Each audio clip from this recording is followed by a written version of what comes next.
Hello po, welcome to my channel. A few months ago, or was it a month ago, I made a video on how to get a PWD ID in the Philippines if you have psoriasis.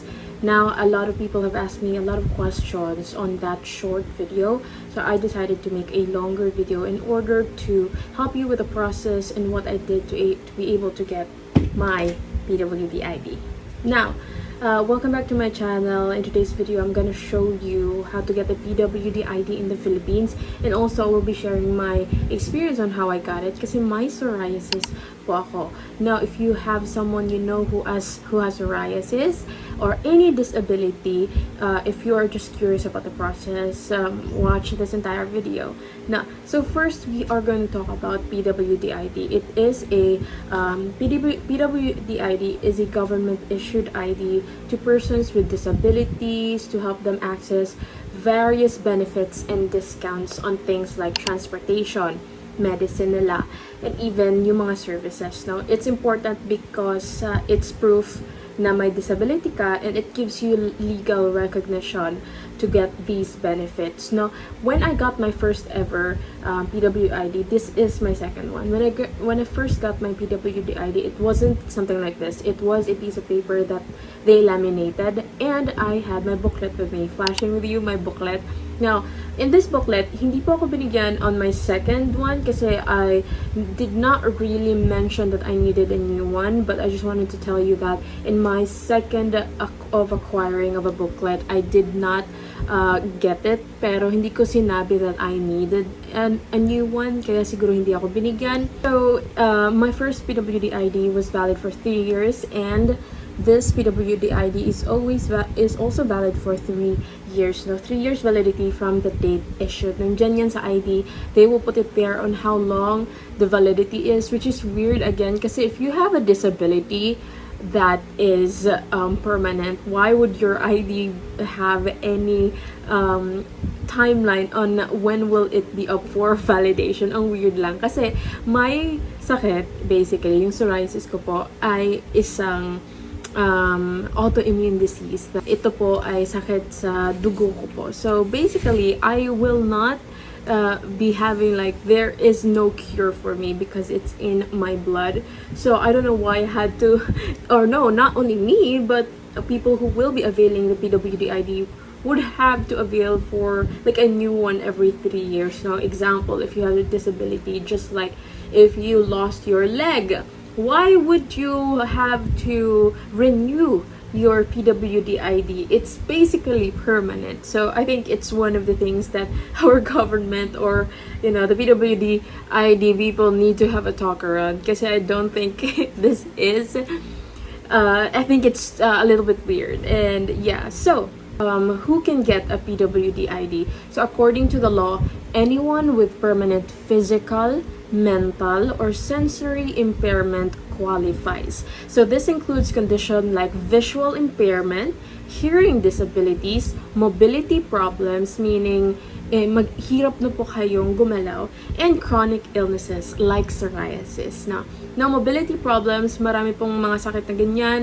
and marami pong naka-under nyan. Chronic, marami rin po. Even mental illnesses, you can get a PWD ID because basically it is a disability.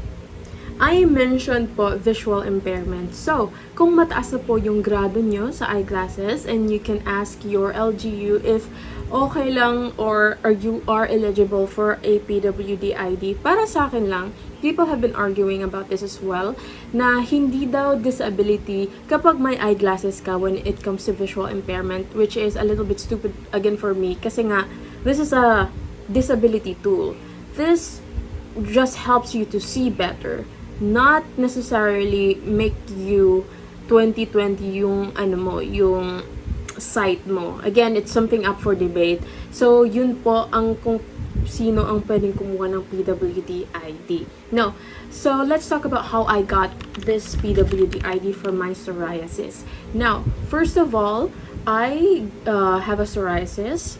Flash ko sa inyo kung yung mga pictures ko, kung meron akong psoriasis na pictures dito. So, yung step-by-step process ko on how I got my PWD ID is basically, submit the following requirements. First is medical certificate.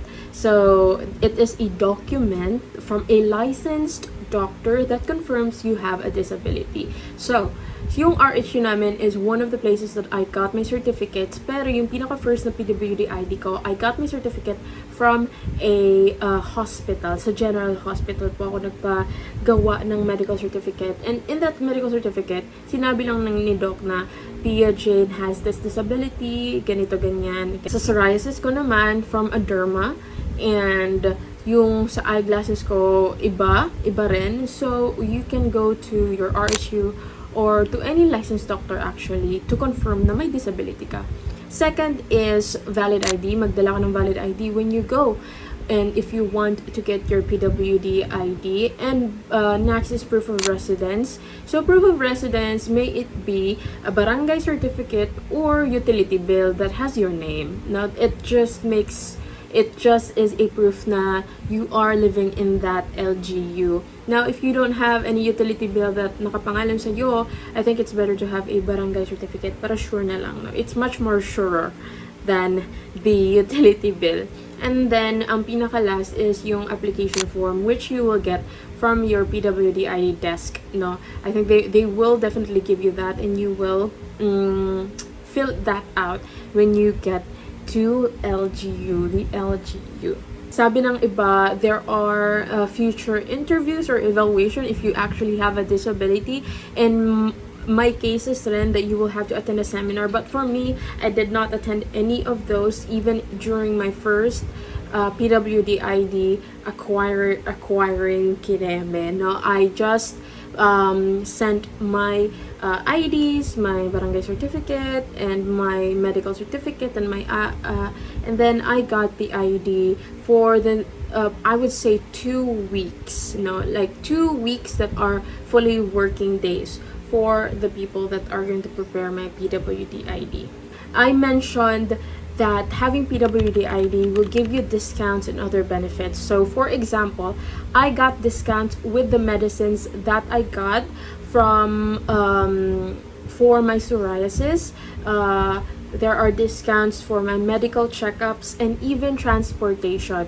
When I ride the airplane, ganito ganyan, I present my PWD ID and I am given extra care.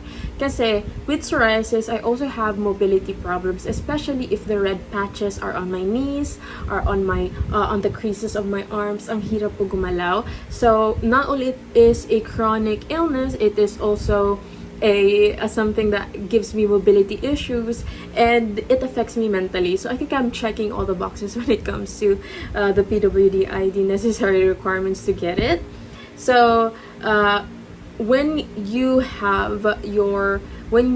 do attempt to get discounts from those medicines and even food on any store, you have to bring your booklet because they will write it down. That is the reason for having a booklet. Pero yun na nga, for my second acquiring of PWD ID, hindi po ako binigyan kasi hindi rin ako nag-ask. So, if hindi kayo binigyan, you better ask them if nasan yung medical booklet nyo. So that's how you get a PWD ID in the Philippines, whether it's psoriasis, mobility issues, or any conditions that fall under the stuff that I said kanina. It's important to get recognition that you are a person with a disability, not only because of the discounts that you get, but also because you are a person that needed extra support.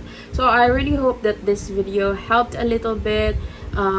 If you are unsure of getting your PWD ID, if you found this video useful, please give it a like and share it to people that you know who has psoriasis and you know who has disabilities, no, para they can get their PWD ID as well. Now, hindi ako binigyan ng PWD ID for the first time when I told them that I have psoriasis kasi hindi daw siya pasok. So, what did I do? I was in high school, so I was in college, third year college. And at that time, napakaliit ng aking confidence kasi nga may sakit ako. And my psoriasis was all over the place. And sabi ng nasa desk na hindi daw ako, like, no, you don't have a disability, ganito, ganyan. And of course, nang liit ako kasi, why? yung doktor ko mismo ang nagsabi that I should get one. So basically, ano yung ginawa ko mga be? I printed out the many law that states that psoriasis is a disability. May law talaga. Nag-print ako nun, nag-screenshot ako nun, tsaka pinakita ko. And sinabi ng mga tao, kung hindi ka bibigyan ng PWD ID kahit na nag-present ka ng necessary documents mo, you have to get something written from them. Basically, yung desk talaga dapat bigyan ka ng letter or you ask a letter na nagsistate na mismo sila hindi ka binibigyan ng PWD because of this and that, and dun ka na pwedeng magreklamo. Kasi it is your right, especially if you really do have a disability. Baka, hindi ko alam bakit, they were also a little bit skeptical of me. Kasi in the first place, hindi naman sila yung magbabayad ng aking mga medicine, or hindi sila yung magbabayad ng aking mga like discounts. So I guess they were doing their job, but they were very dismissal and hindi ko nagustuhan. So when I got the second na ID, I was ready. I printed all the necessary documents kasi baka again yung tao na andon will dismiss me again. Pero thankfully, iba na yung nasa desk for PWD ID. She was much nicer and much accommodating. So nagpapasalamat ako. Yeah! I would agree na yung first na PWD ID desk person is matanda na. So I guess she was very little bit skeptical. Hindi nga yung skeptical dismissal talaga yun. So, di ko alam bakit. Pero yun na nga, guys. If you do have a disability and yung may kilala ka na may nakakuha na tapos hindi ka bibigyan ng LGU mo, you can definitely fight for it. Kasi this is very useful when it comes to medicines. So I hope that helped you guys, and if you have questions, never hesitate to comment it down para makita ko agad and I can maybe help you. So that's it, and thank you guys for watching.